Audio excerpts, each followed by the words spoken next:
Hello students,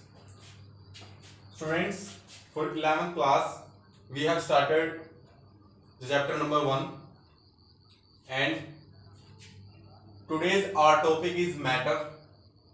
So we are going to understand what the matter is meant for. ठीक है, तो बच्चों matter जो है वो क्या होता है, हमने पढ़ा है कि कोई भी मतलब पदार्थ है उसको क्या बोला जाता है, मैटर बोला जाता है. ठीक है, इंग्लिश में. तो मैटर बेसिकली होता क्या है, matter is defined as, matter को कैसे डिफाइन कर सकते हैं हम, anything which occupies space, possesses mass and the presence of which can be felt by anyone. इसका मीनिंग क्या है कि कोई भी चीज जिसका कुछ ना कुछ मास है, मास मतलब जो उसके अंदर मतलब उसका वेट है, ठीक है, कुछ ना कुछ मास है और कुछ ना कुछ स्पेस वो क्या कर रहा है, ऑक्यूपाई कर रहा है, यानी कि स्पेस के अंदर थोड़ी सी कितनी भी जगह हो सकती है, बिल्कुल मिनिमम, ठीक है, और या फिर ज्यादा बड़ी भी हो सकती है. तो बिल्कुल मतलब स्पेस में कुछ ना कुछ हिस्सा स्पेस का घेरे हुए है और उसका कुछ ना कुछ मास है और जिसको हम फील कर सकते हैं हमारे आसपास, जिसको हम फील कर सकते हैं उसको बोला जाता है मैटर. ठीक है, तो ये होता है मैटर. और मैटर को जो है वो टू कैटेगरीज में आगे डिवाइड किया गया है, एक तो फिजिकल क्लासिफिकेशन और एक केमिकल क्लासिफिकेशन. ठीक है, मैटर की आगे टू क्लासिफिकेशन है, ठीक है, फिजिकल और एक केमिकल. फिजिकल क्या होती है, जो उसका शारीरिक ढांचा होता है मैटर का, किसी भी मैटर का, ठीक है, उसको वो दिखने में कैसा है उसके अकॉर्डिंग हम फिजिकल क्लासिफिकेशन के अंदर पढ़ेंगे. और केमिकल वो कैसे रिएक्शन करता है या किस किस कंपाउंड के साथ मिलके कुछ नया मिक्सचर क्रिएट करता है, वो सभी आएगा केमिकल क्लासिफिकेशन के साथ. ठीक है, तो सबसे पहले पढ़ेंगे फिजिकल क्लासिफिकेशन, जिसके अंदर क्या है हम पढ़ेंगे सॉलिड, लिक्विड और gas, three type of state that matter can exist in. ठीक है, जिस तीन स्टेट्स के अंदर सॉलिड, लिक्विड और गैस के अंदर फिजिकल क्लासिफिकेशन में बेसिकली यही होगा. उसके बाद हमारा केमिकल क्लासिफिकेशन है, उसके अंदर टू सब कैटेगरीज हैं इसकी. ठीक है, प्योर का सब्सटेंस और मिक्सचर. ठीक है, केमिकल क्लासिफिकेशन में मैटर को दो हिस्सों में बांटा जा सकता है, जिसमें एक होगा प्योर सब्सटेंस और दूसरा मिक्सचर. प्योर सब्सटेंस कैसे, बिल्कुल ही प्योर है जो, ठीक है, और मिक्सचर दो तीन सब्सटेंस को मिला करके बनाया हुआ, ठीक है, मैटर, उसको बोला जाएगा मिक्सचर. ठीक है, तो ऐसे आगे प्योर सब्सटेंस है वो भी दो हिस्सों में टूट रहा है, एक है एलिमेंट और दूसरा है कंपाउंड. एलिमेंट बेसिकली क्या होता है, जो आपने पीरियोडिक टेबल्स के अंदर एलिमेंट्स पढ़े हुए हैं, ठीक है, oxygen, hydrogen, fluorine, neon, sodium, magnesium, ये सभी क्या है, एलिमेंट्स हैं. और कंपाउंड क्या होगा, देखो बच्चों, जैसे ऑक्सीजन है, ऑक्सीजन क्या है, बेसिकली एक एलिमेंट है. क्या है, एलिमेंट है. अगर ये O2 फॉर्म कर रहा है, अपने ही दो एटम्स क्या कर रहे हैं, कंबाइन करके क्या बना रहे हैं, कंपाउंड बना रहे हैं. ठीक है, जिसमें दो या दो से अधिक एटम्स मिलकर जो बनाते हैं उसको बोला जाता है कंपाउंड. ठीक है, तो ये क्या है, ये होगा कंपाउंड और ये होगा एलिमेंट. ठीक है, जैसे हमारा NH3, ठीक है, एक नाइट्रोजन और तीन हाइड्रोजन क्या बना रहे हैं, अमोनिया बना रहे हैं. ठीक है, NH3, NH4, ठीक है, तो ऐसे भी क्या है, ये कंपाउंड्स हैं. उसके बाद हमारा जो मिक्सचर है उसको दो हिस्सों में बांट सकते हैं हम, एक होमोजेनस मिक्सचर और एक हेटेरोजेनस मिक्सचर. होमोजेनस मिक्सचर कौन सा होता है और हेटेरोजेनस मिक्सचर कौन सा होता है, ये हम पढ़ेंगे मिक्सचर के अंदर. बेसिकली होमोजेनस मिक्सचर क्या होता है, ये होता है समान की मिश्रण, इसको हिंदी में बोला जाता है, जिसमें सोल्यूट और सोलवेंट की जो कंसंट्रेशन होती है वो हर पॉइंट पे बिल्कुल सेम होती है, उसको बोला जाता है होमोजेनस मिक्सचर. और जिसमें वेरी करती है, कहीं पे ज्यादा कहीं पे कम, उसको हेटेरोजेनस मिक्सचर बोला जाता है. इसलिए होमोजेनस मिक्सचर कैसा होता है, ऑलमोस्ट ट्रांसपेरेंट होता है और मतलब जो है कहीं से भी हम डिस्टिंग्विश नहीं कर सकते कि सोल्यूट कहां पे और सोलवेंट कहां पे है. लेकिन हेटेरोजेनस मिक्सचर में कई जगह पे हम बोल सकते हैं कि ये सोल्यूट दिखाई दे रहा है और ये सोलवेंट. ठीक है, तो ये होता है मिक्सचर. उसके बाद जो हमारे एलिमेंट्स हैं उनको थ्री कैटेगरीज में डिवाइड किया गया है. एलिमेंट्स कैसे कैसे होते हैं, मेटल्स होते हैं, नॉन मेटल्स होते हैं और मेटलॉइड्स होते हैं. ठीक है, मेटल्स, नॉन मेटल्स और मेटलॉइड्स होते हैं. मेटल्स क्या होते हैं, धातु, नॉन मेटल्स क्या होते हैं? अधातु, और मेटलॉइड्स क्या होते हैं? उपधातु। कंपाउंड जो है, कंपाउंड्स को आगे टू कैटेगरीज में डिवाइड किया गया है, ऑर्गेनिक कंपाउंड, इनऑर्गेनिक कंपाउंड, ठीक है। तो ऐसे हम इनके अंदर पढ़ेंगे कि जो वेरियस कैटेगरीज हैं कैसे कैसे आगे सब कैटेगरीज में डिवाइड की गई हैं, और उनकी पहचान हम कैसे करेंगे कि कौन से वाली कैटेगरी है, कौन से वाला मिक्सचर है, होमोजेनस है, हेटेरोजेनस है, कौन से वाला एलिमेंट है, मेटल है, नॉन मेटल है, या मेटलॉइड है, ठीक है। स्टेट कौन सी है, सॉलिड है, लिक्विड है, गैस है, ठीक है। इसके बारे में जब हम जानेंगे तो हम अच्छे से समझ पाएंगे कि क्या मैटर बेसिकली होता क्या है, ठीक है। तो आगे जब हम पढ़ेंगे तो matter can be classified in two ways, physical classification के अकॉर्डिंग और केमिकली क्लासिफिकेशन के अकॉर्डिंग, ठीक है, केमिकल क्लासिफिकेशन। उसके बाद जो है हम सबसे पहले पढ़ेंगे फिजिकल क्लासिफिकेशन। फिजिकल क्लासिफिकेशन के अंदर हमारे क्या थे? 3 state of matter, solid, liquid and gas, ठीक है। तो इसके अंदर हम पढ़ेंगे on the basis of its physical state the matter is classified in 3 states, ठीक है। 3 स्टेट्स में क्लासिफाई किया गया है मैटर को। कौन कौन सी है? सॉलिड, लिक्विड और गैस। सॉलिड के बारे में पढ़ेंगे। सॉलिड क्या होता है? A substance is said to be solid if it possesses a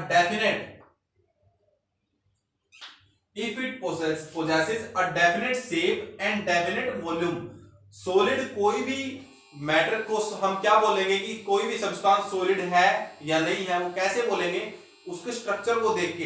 अगर उसकी वॉल्यूम डेफिनेट है, ठीक है, और उसका क्या है, शेप भी डेफिनेट है, यानी कि उसका सेम स्ट्रक्चर है और सेम ही क्या है, उसका वॉल्यूम है, जितना उसने एरिया घेरा हुआ है, ठीक है, तो वो क्या है? सॉलिड होगा। डेफिनेट मतलब निश्चित, बिल्कुल, ठीक है, वो चेंज नहीं होगा। मान लो अगर कोई भी कुछ भी है, मान लो एक वुडन ब्लॉक है, ठीक है, लकड़ी का एक ब्लॉक है, उसको आपने यहां पे रखा तो क्या होगा? उसका साइज सेम होगा, उसके अंदर उसका जो वॉल्यूम है वो सेम होगा, ठीक है। अगर उसको आप बाहर रख देते हो, कहीं और रख देते हो, तब भी उसका वॉल्यूम कैसा रहेगा? सेम रहेगा, ठीक है। यानी कि उसका डेफिनेट शेप है और डेफिनेट वॉल्यूम है, तो वो क्या होगा? सॉलिड होगा, ठीक है। इसके एग्जांपल क्या है? शुगर, जैसे हमारा चीनी होती है हमारी, ठीक है, तो उसके जो छोटे छोटे उसके पार्टिकल्स होते हैं वो कैसे होते हैं? वो सॉलिड शेप के होते हैं ना, उनका एक डेफिनेट शेप और डेफिनेट वॉल्यूम होता है, ठीक है। ऐसे ही हमारा आयरन है, और जितने भी तकरीबन मेटल्स हैं वो ऑलमोस्ट सभी क्या होंगे? सॉलिड होंगे, ठीक है। आयरन क्या है? एक मेटल है, ठीक है, जो कि क्या है? सॉलिड स्टेट में रहता है मोस्टली, ठीक है, तो उसको क्या बोला जाएगा? सॉलिड बोला जाएगा, क्योंकि उसका भी क्या है? डेफिनेट वॉल्यूम और डेफिनेट शेप है, ठीक है। उसके बाद आ जाता है हमारा लिक्विड। लिक्विड क्या होगा? इसकी जो वॉल्यूम है वो तो डेफिनेट होगा, लेकिन शेप डेफिनेट नहीं होगी। A substance is said to be liquid if it possesses definite volume but not definite shape, ठीक है। लिक्विड किसको बोला जाएगा? उस सब्सटेंस को जिसकी वॉल्यूम तो डेफिनेट है लेकिन शेप डेफिनेट नहीं है। कैसे? अगर मान लो हमने लिया है, कुछ भी ले लो, मान लेते हैं हम 1 लीटर दूध ले लेते हैं, ठीक है, 1 लीटर दूध ले लिया हमने, उसको हमने क्या किया? एक गिलास में जो एक मतलब कंटेनर के अंदर रखा, तो वो क्या कर लेगा? उसकी शेप ले लेगा। वॉल्यूम कितना रहेगा? वही रहेगा, सेम 1 लीटर ही, लेकिन क्या होगा? उसकी शेप ले लेगा जिस कंटेनर के अंदर डाला जाएगा वो, ठीक है। अगर आप उसको क्या करोगे? किसी और कंटेनर में डालोगे, जैसे गिलास वगैरह में रख दोगे, तो क्या करेगा? फिर उसकी शेप ले लेगा। यानी कि जो है लिक्विड है हमारे, वो क्या कर रहे हैं? उनका वॉल्यूम तो सेम है, लेकिन जो शेप है वो वेरी कर रही है, ठीक है, चेंज हो रही है according to the container in which they are kept, ठीक है। जिसके अंदर कंटेनर के अंदर वो रखा जाता है उसी की शेप ले लेते हैं, उनको बोला जाता है लिक्विड सब्सटेंसेस या लिक्विड स्टेट ऑफ मैटर, ठीक है। तो ये होता है सॉलिड और लिक्विड। उसके बाद हम पढ़ते हैं, चलो, गैस के बारे में।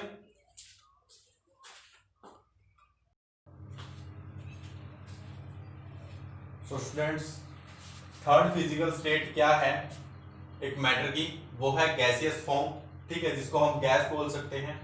A substance is said to be gaseous if it neither possesses definite volume nor possesses the definite shape, अगर कोई मैटर है उसकी ना तो कोई डेफिनेट शेप है और ना ही डेफिनेट वॉल्यूम है, मतलब उसकी वॉल्यूम भी बढ़ रही है घट रही है according to the conditions, like if we change the pressure or if you change the temperature of that particular area in which the gas is moving, then the volume of the gas change according to the temperature or pressure. So हम क्या बोल सकते हैं कि gas क्या होती है, वो सब्सटेंस होते हैं जिनका वॉल्यूम डेफिनेट नहीं होता और ना ही उनका शेप वॉल्यूम जो शेप है वो डेफिनेट होता है। शेप कैसे, जो स्ट्रक्चर मान लो गैसीय स्ट्रक्चर ऐसे है मान लो, ठीक है, इस स्ट्रक्चर में है, कुछ टाइम बाद वो हवा की स्पीड की वजह से ऐसा हो गया, ठीक है, तो अब क्या शेप सेम रही? नहीं, गैसियस फॉर्म की वैसे भी वो अलग अलग मतलब किसी भी साइड मूव कर सकता है, ठीक है, तो उससे क्या होगा, उसकी शेप जो है डिफरेंट होगी, अलग अलग होगी, ठीक है। इसलिए गैस की क्या होगी डेफिनेशन, एक सब्सटेंस जिसकी जो शेप है ना तो वो डेफिनेट है और ना ही उसका वॉल्यूम आयतन जो है वो डेफिनेट है, तो उसको बोला जाएगा गैसियस सब्सटेंस या गैसियस मैटर, ठीक है। तो जैसे एग्जांपल है हमारा ऑक्सीजन गैस है O2 और हाइड्रोजन गैस है, तो इसके एग्जांपल लिख सकते हैं गैस के, तो कोई भी लिख सकते हैं अपनी मर्जी से। अब हमारा सेकंड पार्ट आता है केमिकल क्लासिफिकेशन का। अभी हमने जाना फिजिकल क्लासिफिकेशन के, यानी कि मैटर को उसकी फिजिकल अपीयरेंस के अकॉर्डिंग किस कैटेगरीज में डिवाइड किया जा सकता है, ठीक है, और according to the state of that particular matter, ठीक है। अब हम जानेंगे केमिकल क्लासिफिकेशन कौन कौन सी होती है, ठीक है, केमिकली किस किस आधार पे मैटर को डिवाइड किया जा सकता है। So chemically we can differentiate matter into two types, ठीक है, दो टाइप्स कौन कौन से हैं, एक प्योर सब्सटेंस और दूसरा मिक्सचर, ठीक है। इनके नाम से ही पता चल रहा है कि एक में तो सब्सटेंस क्या होगा, प्योर होगा, और दूसरे में क्या होगा, सब्सटेंस प्योर नहीं होगा, वो मिक्सचर होगा, दो या दो से अधिक सब्सटेंसेस का, ठीक है। तो इस आधार पे हम मैटर को डिवाइड कर सकते हैं, ठीक है। सबसे पहले हम पढ़ेंगे प्योर सब्सटेंस के बारे में। प्योर सब्सटेंस क्या होता है, a material containing only one kind of substance is called as pure substance, ठीक है।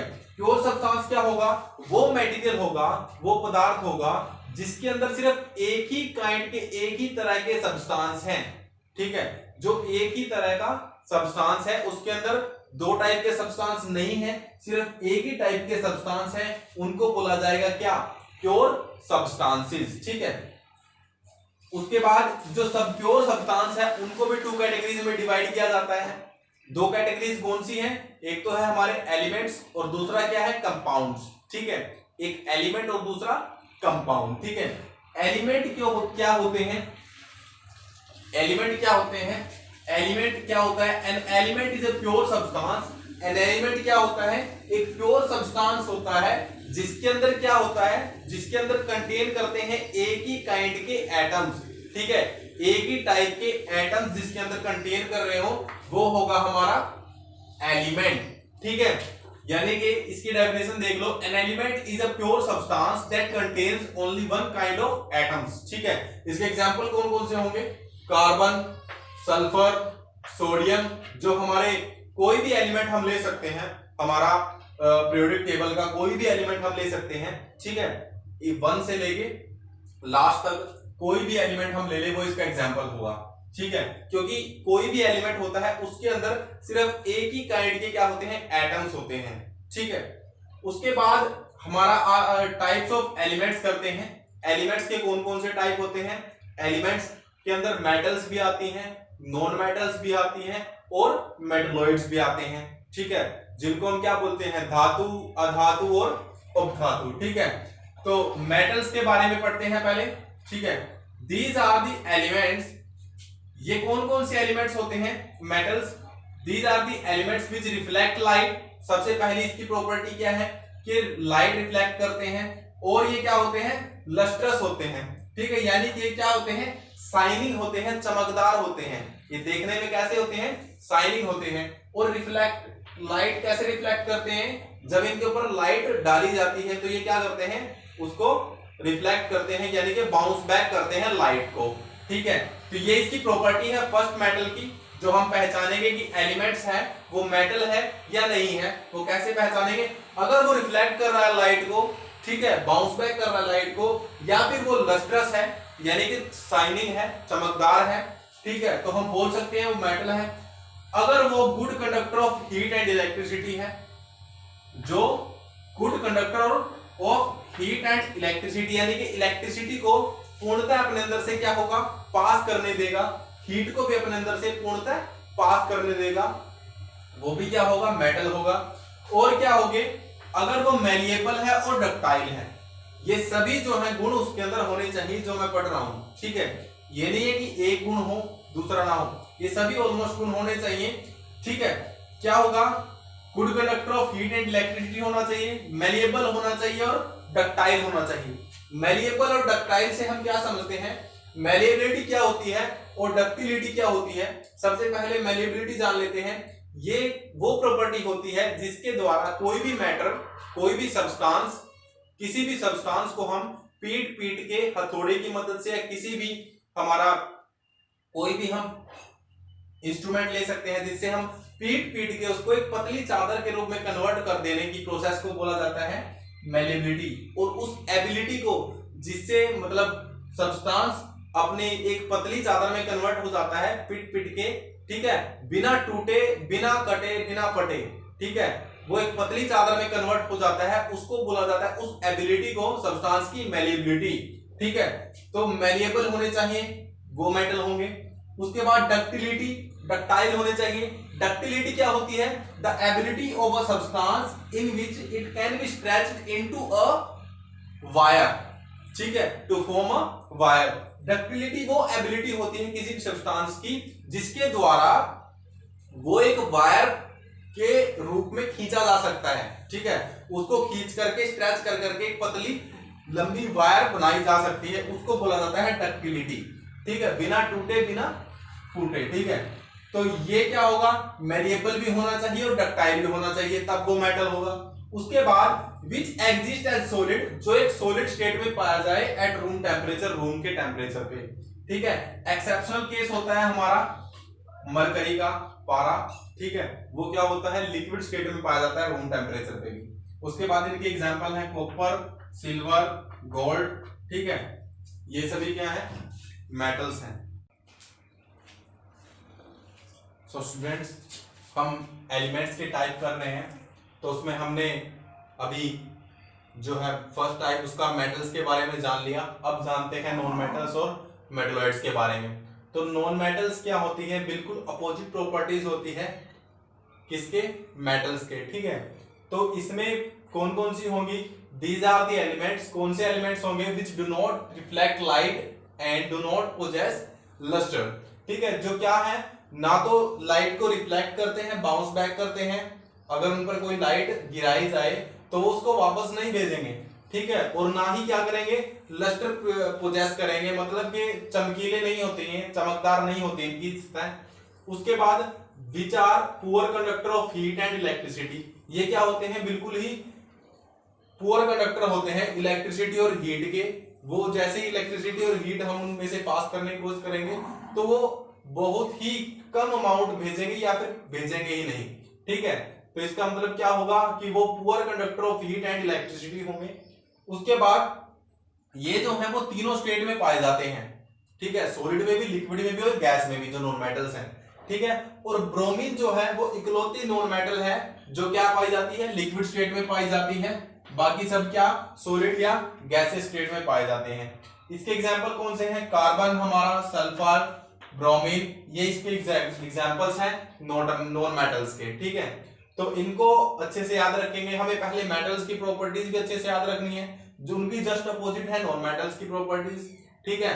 तो bye these properties, by using these properties we can easily distinguish the elements which is metal और which is non metal, ठीक है।